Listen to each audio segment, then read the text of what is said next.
faut que je te raconte comment chaque fois j'affronte ou dois tenir tête et souvent à coups de pompe.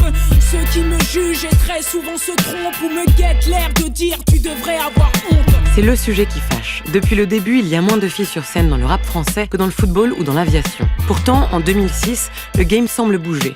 Diam surpasse tous les rappeurs avec le morceau La Boulette, repris par la génération Non Non. Emmanuel de Burtel convainc Kenny Arcana de rejoindre sa jeune écurie Because Music et la rappeuse Kazé sort son premier album, Tragédie d'une trajectoire. De manière frontale, elle affirme qu'au-delà de la question du genre, le rap se doit d'être hardcore.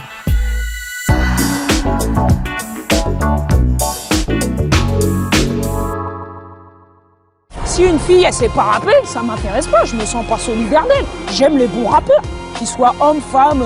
Alors on me demande, je devrais être censé avoir une position parce que j'ai un certain type de chromosome. Mais franchement, pour moi, c'est un des secteurs les plus égalitaires. Si t'es bon, t'as ta place. À l'époque, des rappeuses comme Kazé, elles avaient besoin d'être bonhomme. Diam, son premier album, c'était un bonhomme aussi. Et le morceau qui s'appelle C'est toi qui me gêne, il arrive doucement. Et ça s'adresse aux fachos de cette planète. S'il y en a un ici qui se casse. C'est vrai que c'était quand même à l'époque un univers de garçons, un univers d'hommes en fait. Je vais vous expliquer, c'est un problème très délicat. On est très sexiste et très macho. C'est pas notre faute, je veux dire. C'est voilà quoi. C'est la banlieue qui veut ça à la base quoi. Il n'y avait pas de place pour les femmes. Voilà, à l'époque, moi j'étais petite, je sais, mais à chaque fois que j'entendais parler de femmes en studio, c'était pour passer à la casserole. La question des femmes dans le hip-hop, c'est surtout qu'elles ont plutôt été du côté de l'ombre. Booba est managé par une femme, une des plus reconnues d'ailleurs dans le milieu. Des femmes qui existent, il y en a, mais après, qui vont se retrouver sur le devant de la scène, sur qui justement les majors vont miser, bah là, il y en a eu moins.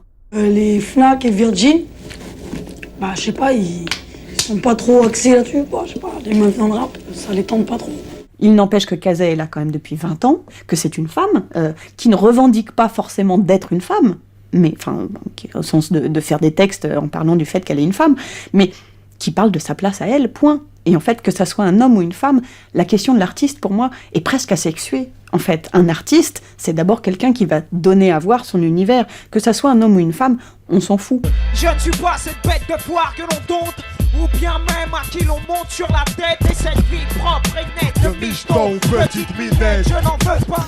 Bonsoir Diams, bonsoir. Merci d'être avec nous. Merci à vous. On l'a dit, vous étiez populaire, vous êtes devenu tout simplement la numéro 1. Pour moi, Diams, de toute façon, c'est le meilleur rappeur de France. Elle tue tout le monde, les mecs, les femmes. C'était, voilà. J'ai envie de dire aux femmes, prêtez pas attention au fait que justement vous êtes une nana et fonce quoi. Au-delà du raz-de-marée qu'elle a été, elle représentait la jeunesse. Quand elle parlait de problèmes de société sur son premier album qui était très dur, quand elle a sorti son deuxième album qui était Brode de femme, je crois, elle s'est révélée et donc c'était une femme, mais donc qui parlait de problèmes de cœur, de problèmes de la jeunesse d'aujourd'hui, de conflits avec le Front National, etc.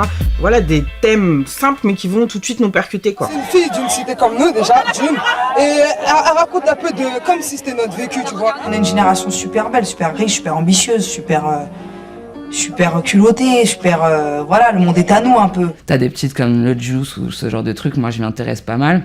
Et t'as surtout pas mal de rappeurs qui prennent conscience de ça, comme Jardin ou comme plein de jeunes rappeurs comme ça, mecs aussi qui comprennent qui en ont marre aussi des putes comme Caris à chaque morceau et Al Capote, tu vois. Tu le vois, avec Aya Nakamura par exemple, on en parle, mais c'est fort comme symbole. On aime ou on n'aime pas.